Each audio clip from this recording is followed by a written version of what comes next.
Guys, there are spoilers for this film and this review, so if you don't want this message to self-destruct in 5 seconds, go out, watch film, and then come back. You have been warned. Hey guys, welcome back to another week of Ticket Tuesday. I'm your host, Ronan Time HD, so yeah, this is going to be a great time. Hey guys, and welcome back to another episode of Ticket Tuesday, Sunday edition.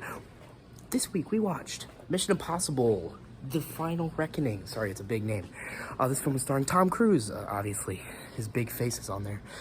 And it's an action thriller, and probably, maybe the final installment in the Mission Impossible, Not So Impossible franchise. This movie, I just got out of it, and I'm saying, I may be a Burger King, but I am not. I am the stress king right now. Oh my god, this movie was just super thrilling. It put the thrilling in thriller. The thrill and thriller. I don't know. Before I go on a whole tangent, boy, I thought this one was super stressful, but also really good. I'll tell you why I thought that and more. Back to the house. Back to the house. Our lives are the sum of our choices. This is your calling, your destiny. I have no regrets. Neither should you.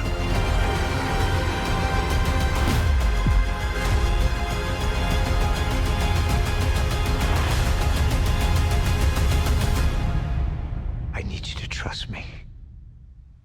One last time. Hey guys, and welcome back to another episode of Ticket Tuesday, Sunday edition. I am your host, Ronan Time HD, and this week, what we watched was Mission Impossible 8, or Mission Impossible The Final Reckoning, or Mission Impossible Dead Reckoning Part 2, Part More. But, here's the thing. This movie is starring, obviously, Tom Cruise, Ving Rhames, Simon Pegg, Palm Clemenchef. Sorry, I'm not French.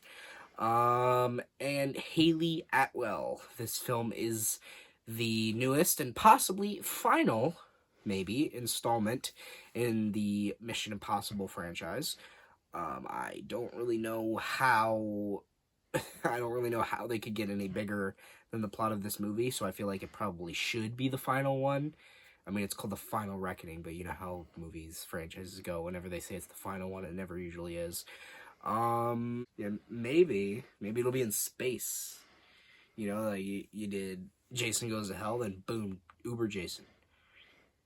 Well, technically they did Freddy's Dead, but they didn't go to space. They just did Nightmare on Elm Street again, right? Which is fine because Nightmare on Elm Street's good, but whatever. But anyway, this film should go to space. That's all I'm saying. This is a thriller action film. Yeah, mainly a action thriller. And, well, I will say, this movie does not feel like it's nearly 3 hours. This movie does not feel like it's nearly 3 hours because, so much shit is happening, right?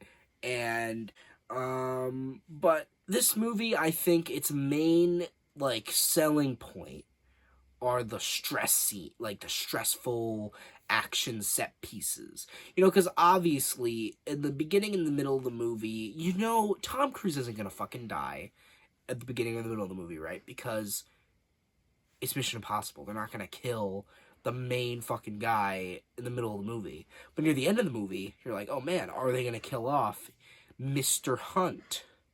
Are they gonna kill him off? Right? Because, I mean, when you think about it, Daniel Craig, when he was James Bond, they killed him in his last James Bond movie, which had never been done before, at least not on screen. They had never killed a James Bond on screen before, which was pretty crazy back then. I mean, hell, I even watched that movie when it came out in theaters. But here's the thing. Were they going to do that with this one? Sorry, went off on a little tangent there. And no, they didn't. They didn't. He survives. But then I also was concerned, are they going to kill any of the other side characters? Because in the movie they killed Ving Rhames, which actually kind of took me by surprise. I didn't expect them to kill Ving Rhames. Because, I mean, he was like a main member of the crew for how long? For a long time. You know, he'd been a main like big member of the crew for a long time, so it was really sad. I was surprised that they killed Ving Rhames because, I mean, he wasn't in a lot of the trailers. I mean, he was in a bit, but I was a little concerned. I'm like, Ving Rhames isn't in this trailer all that much. He's not really with the crew. I mean, I guess he is like the man in the chair type character, so I guess that makes sense. But I don't know. It was just surprising to me because he was a main member of the crew for a long time. I was actually concerned that they were also going to kill Simon Pegg, but they didn't. He's all cool. He's good. And obviously the evil AI that kind of gave me like Ultron vibes. I do like with the whole wanting to eradicate humanity to fix Earth thing. I do feel like though, for being like the biggest threat in Mission Impossible history, I kind of feel like I would have wished for them to develop him a little bit more. Like, we got one scene out of both parts, the only real scene where the main hero and the main villain have a one-on-one conversation, right? And in reality, it's kind of just a bit of an exposition dump. Exposition dump. Yes, it's an expedition dump. They're going on all those expeditions. But, I do kind of wish they had characterized him a bit more. I mean, yeah, he's like this unfeeling, cold AI, but I feel like we could have had more fun with him. Because we had Gabriel, but I feel like Gabriel, even though he was a bastard and a prick, and it was satisfying to see him die like a clown like that he was. It was really, his death was really funny. He's like, I'm the only one with a parachute. Ha ha ha. Good luck. And then he fucking impales himself on the plane fin, which was kind of funny. I do feel like, though, obviously Gabriel wasn't the main villain. He was, like, a threat, yeah, but the entity was the real villain of the movie, and it's a bit of a nitpick, I guess, but I do kind of wish he had gotten a bit more screen time, because, I mean, they talk about him a lot, but they never really show him, unfortunately. I mean, maybe it wasn't all too necessary, because obviously the movie isn't really about the villain. It's about the mission being impossible, but not really, since they managed to do it every time.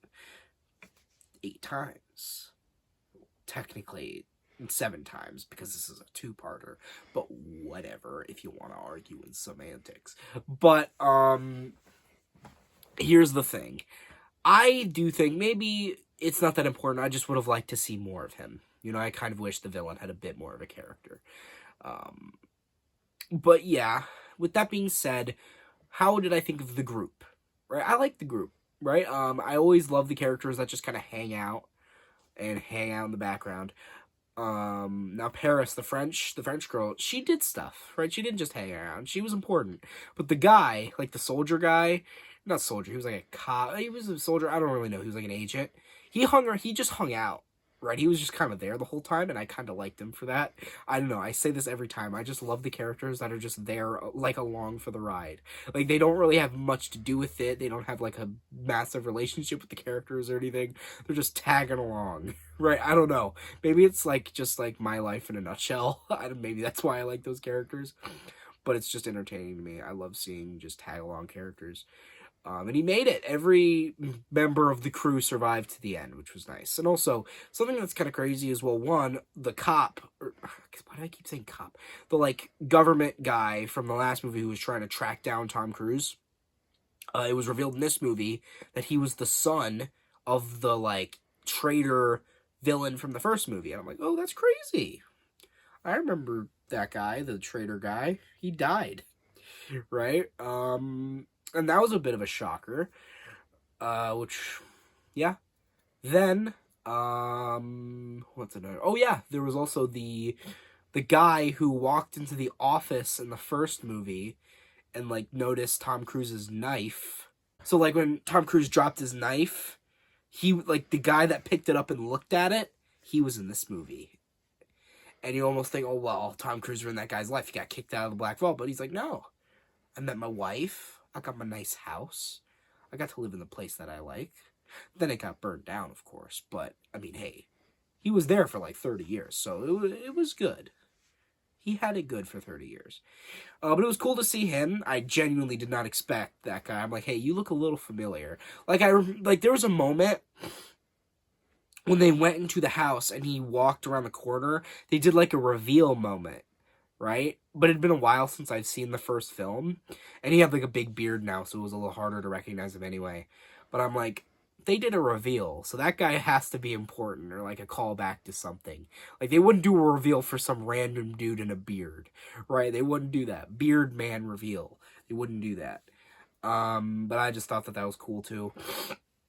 And there were just a bunch of cool moments, you know, callbacks to the other Mission Impossible movies and all that. But overall, the ending, I think, is really what did it for me, because I was at the edge of my seat, right? And you can say whatever you want about Mr. Tom Cruise, but this man is fucking insane. Like, with the shit that he does. Not even, like, you could say that outside, but inside, too. Like, some of the stunts that he does in this movie, I tell you, this man, I feel like, doesn't have his frontal cortex and like inside of his head. I don't know. But with that being said, the like final part of this movie really had me like stressing out, right? I was like, you could tell in the walkout, I'm the stress king, right? I was fucking stressed out, sweaty palms, sweaty palms, right? Because there was so much shit going on. There was like, the guy from the first movie, like the glasses beard guy from the first movie, and his wife, and the soldier dude that just was tagging along. They were trying to defuse this giant bomb that would like, it was basically like a nuke that would just fucking blow everything up in this valley. And then there was Paris and Grace and Simon Pegg.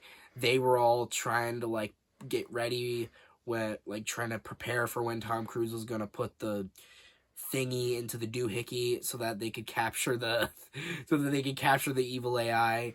And then there was Tom Cruise chasing evil Gabriel guy on a fucking plane and climbing onto his plane, and then almost getting thrown off the plane several times, and then getting in a fight with him on the plane, and then the button. Oh yeah, and also, Simon Pegg got shot because there was a shootout before that, because the stupid fucking Americans had to ruin everything, right? They had to come in and ruin everything like we always do. But Simon Pegg got shot, and Paris was trying to perform on him.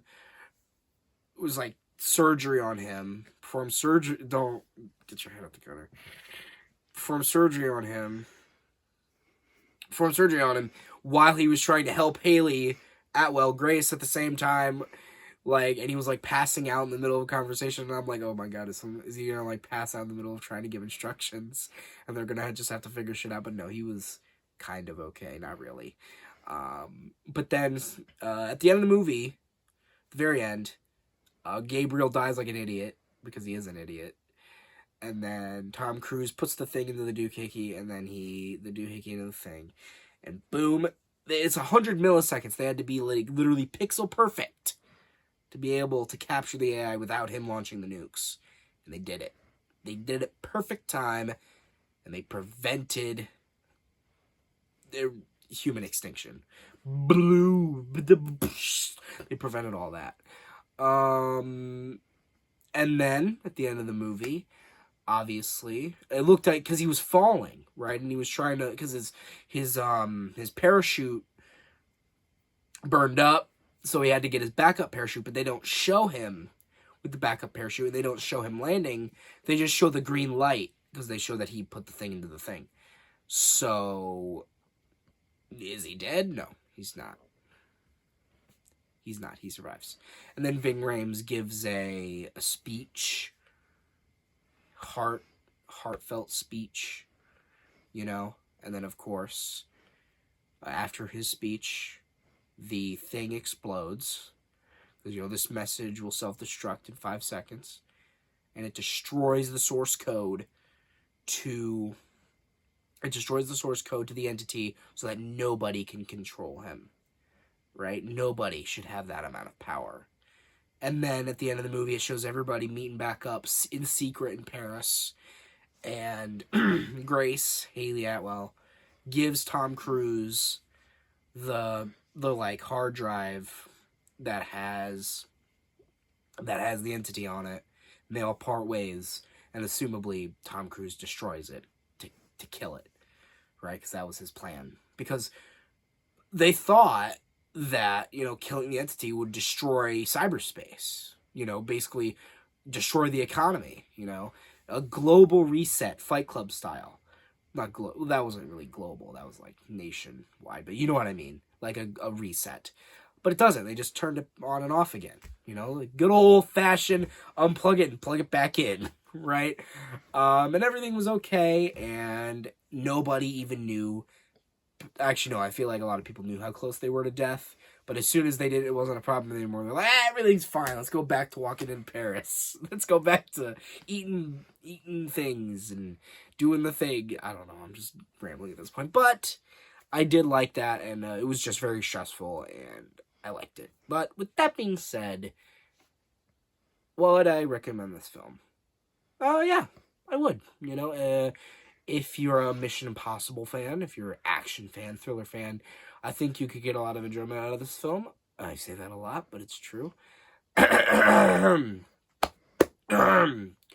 honestly, I just think that if you really want to watch a thriller that has the thrill, it has thrills, I think you could get a lot of enjoyment out of that with all the stress-inducing stuff.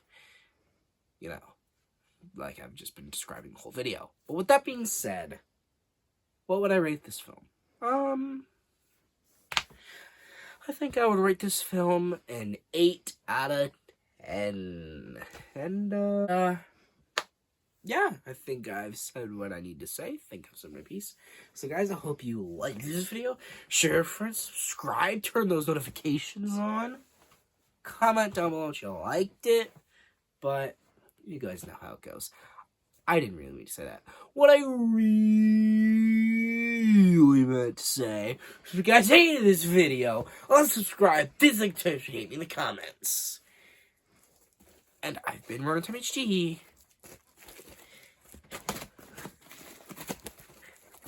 Off to save the world. Dun dun dun dun dun dun dun dun dun dun dun dun dun dun dun dun. Oh god, my wrist. I punched my wrist. Maybe that's why the missions are so impossible. You can accidentally punch your wrist after singing the theme song that this impossible mission seems to have.